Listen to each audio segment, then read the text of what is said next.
یہ 90 کی دہائی کی بات ہے کہ جب اس معصومیت بھرے پرانے دور میں الماریوں میں اخبارات بھی انگریزی کے بچھائے جاتے تھے کہ ان میں مقدس کتابوں کے حوالے نہیں ہوتے۔ چھوٹی سے چھوٹی کوتاہی اور گناہ پر بھی کوئی نہ کوئی سنا سنایا خوف آڑے آ جاتا تھا۔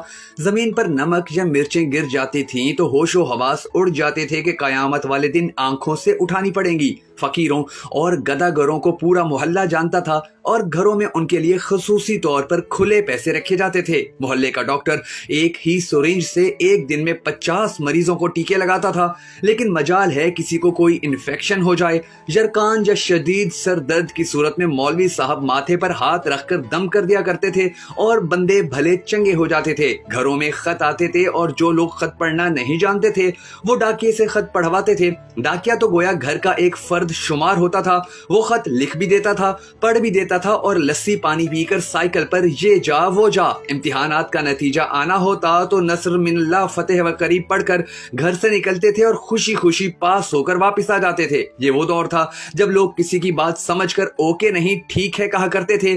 موت والے گھر میں سب محلے دار سچے دل سے روتے تھے اور خوشی والے گھر میں حقیقی کہے لگایا کرتے تھے۔ ہر ہمسایہ اپنے گھر سے سالن کی ایک پلیٹ ساتھ والوں کو بھیجتا تھا اور ادھر سے بھی پلیٹ خالی نہیں آتی تھی۔ میٹھے کی 3 ہی اقسام تھیں، حلوہ، زردہ اور کھیر۔ آئس کریم دکانوں سے نہیں بلکہ لکڑی کی بنی ریڑیوں سے ملتی تھی جو میوزک نہیں چلایا کرتی تھی۔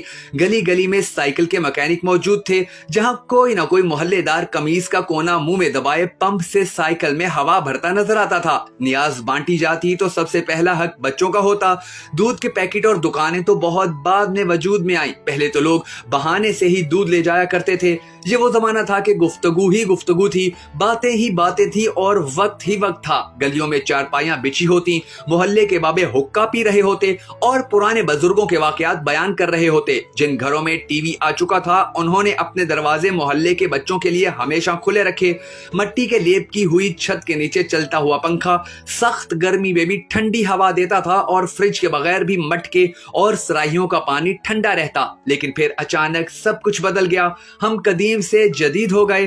اب باورچی خانہ سیڑھیوں کے نیچے نہیں ہوتا، کھانا بیٹھ کر نہیں پکایا جاتا، دسترخوان شاید ہی کوئی گھر استعمال کرتا ہو۔ منجن سے ٹوتھ پیسٹ تک کے سفر میں ہم نے ہر چیز بہتر سے بہترین کر لی، لیکن پتہ نہیں کیوں قدر سہولتوں کے باوجود ہمیں گھر میں ایک ایسا ڈبہ ضرور رکھنا پڑتا ہے جس میں ڈپریشن، سر درد، بلڈ پریشر، نیند اور وٹامنز کی گولیاں ہر وقت موجود رہیں۔ یہی وجہ ہے کہ آج ہم سب نہ صرف بہت ساری مشکلات کا شکار ہیں بلکہ اس کے ساتھ ساتھ ہمیں سمجھ ہی نہیں آتی کہ ہمیں بیماریاں کس طرح سے لگ جاتی ہیں اور کتنی شدت کی لگتی ہیں۔ ہم سب کو اللہ تبارک و تعالیٰ کے حضور گڑ گڑا کر یہ دعا کرنی ہے کہ اے ہمارے پروردگار، ہمارے حالات کے اوپر رحم فرما۔ ہم نے ترقی کے راستے پر چلتے ہوئے اپنا بہت کچھ کھو دیا ہے اور مستقبل میں ہم اب مزید کچھ نہیں کھو سکتے۔ اے ہمارے پروردگار، ہمیں دوسروں کا درد محسوس کرنے کی توفیق عطا فرما تاکہ ہماری آج کی پریشانیاں، درد اور تکلیفیں کم ہو سکیں۔